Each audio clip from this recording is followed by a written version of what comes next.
Welcome back to the Ask Rusty podcast, where we answer your questions about personal injury cases. So today we're talking about something that we've gotten a lot of inquiry about lately. What happens when a property owner fails to keep you safe? And I don't mean safe from falling in a hole or something like that, but I mean safe from crime, safe from attack, safe from something like that.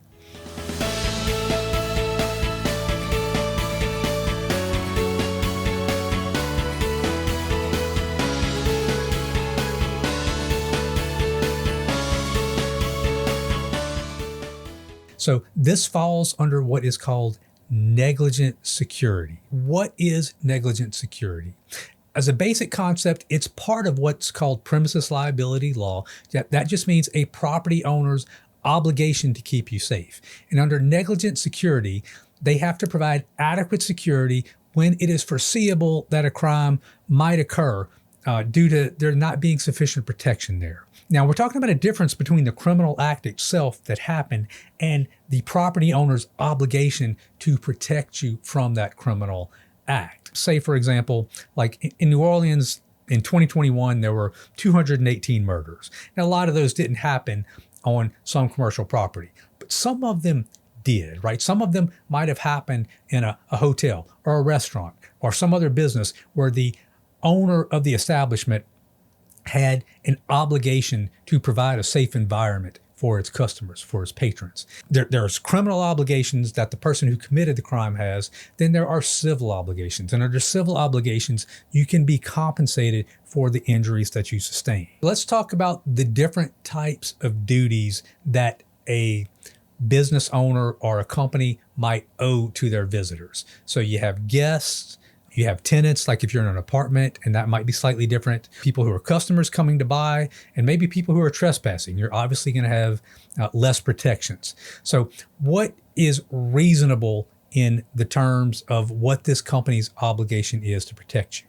Reasonable is, did the business owner know they were in a high crime area? Was there a history of crime in the neighborhood? Was there a history of crime at that establishment, right? Like, so if you're going to a grocery store and that grocery store has been robbed 4 times in the past year, that grocery store knows that they have a higher duty to you to maybe bring in a security guard, to improve lighting, to do something to protect their patrons. Let's think about an apartment complex. Let's say you go rent an apartment and the apartment is gated. Right. So part of the reason you moved there was for the safety that this gate is providing you, or it has a fence that fence is providing you. And the lock's broken on the gate, or the gate's broken, right? Or there's a hole in the back of the fence.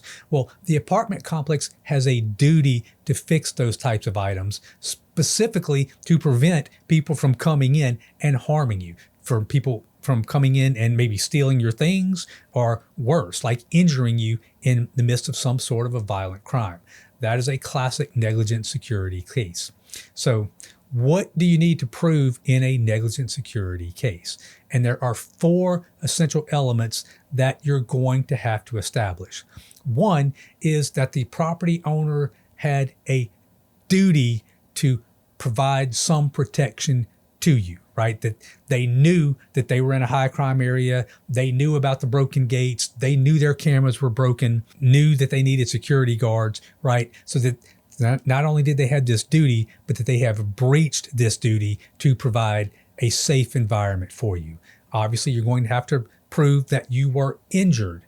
The crime would not have occurred if they hadn't breached this duty, and their breach caused you maybe like a physical injury. It could be an emotional injury. It could be just a trauma of going through it. Like, let's say you were robbed and you weren't physically injured in the robbery, but it's still pretty traumatic to stand there with a gun pointed to your head while somebody takes your purse or takes your wallet. So now you have experienced an emotional injury that you might be able to recover for.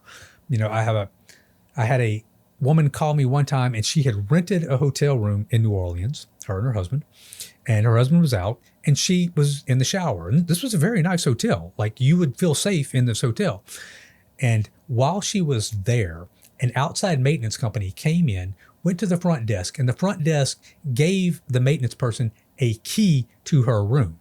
So that maintenance person walked into her room and was standing there watching her take a shower. That is obviously something that she had a right to feel safe from, that the hotel had a duty to prevent, and where she probably suffered some sort of emotional or traumatic injury as a result of that. Or it's also very likely you could have financial losses, right? So if you had to go get medical treatment, that medical treatment had to be paid for. If you missed work or are going to miss work in the future because of your injuries, that's a financial loss you can recover for.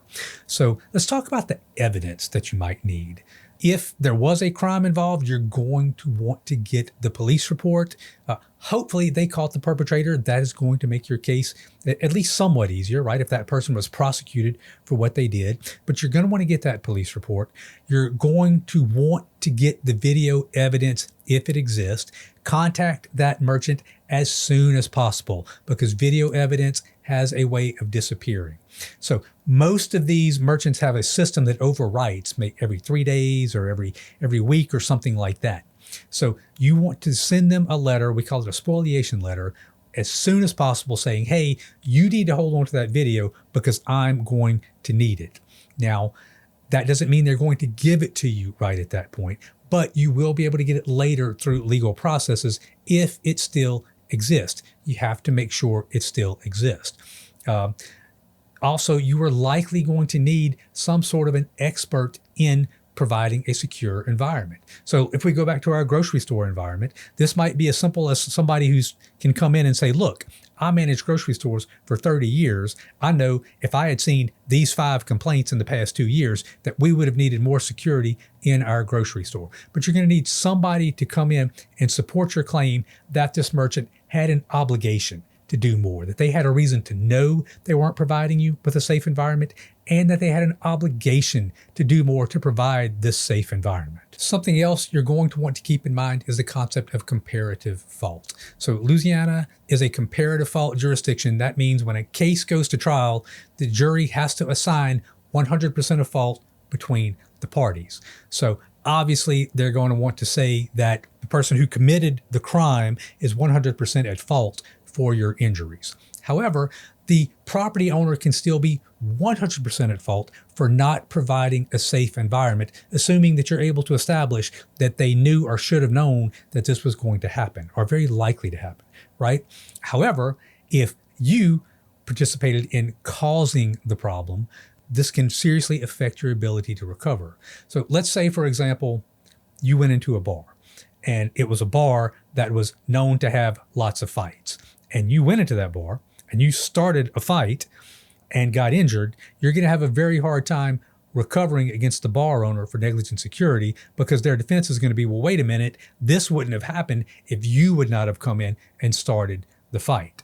So that is something to keep in mind when you're evaluating whether you have a negligent security claim. So you're going to want to look at the location where it happened. Was there a reason that the owner knew or should have known you were either in a high crime area or that location was a high crime location? Was there something that the merchant was supposed to do that they weren't doing? Was their camera system not operating?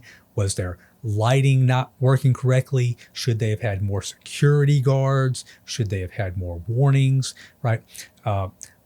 You are going to want to be able to document the injuries that you received, right? If you had to get medical treatment, you're going to want to save those medical records. If you missed work, save your pay stubs, right? You're going to need to be able to prove the amount of time that you weren't able to work.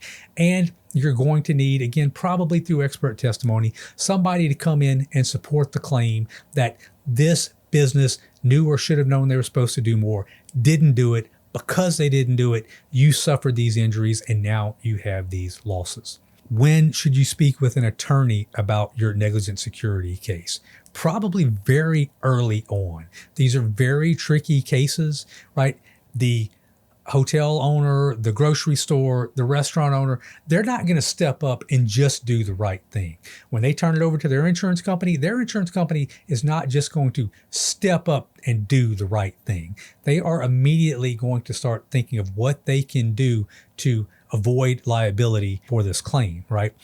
Do not give a statement to the insurance company. I promise you, the insurance company is using that statement to find ways where they can say, wait a minute, you caused this, you contributed to this, you weren't really hurt, or this was not really our fault. So I think you're going to want to have an attorney involved early on, trying to get that video evidence, preserve other evidence. Look, if you or someone has been the victim of a negligent security claim, whether it was a physical injury, God forbid it was someone was killed in a case like this, or even like we talked about, just emotional damages from what you went through, give us a call here at Big River Law. We're online at www.bigriverlaw.com. The consultation is always free. As always, thank you for tuning in to the Ask Rusty podcast. If you enjoyed this episode, make sure to like and subscribe. And in the meantime, stay safe and stay informed.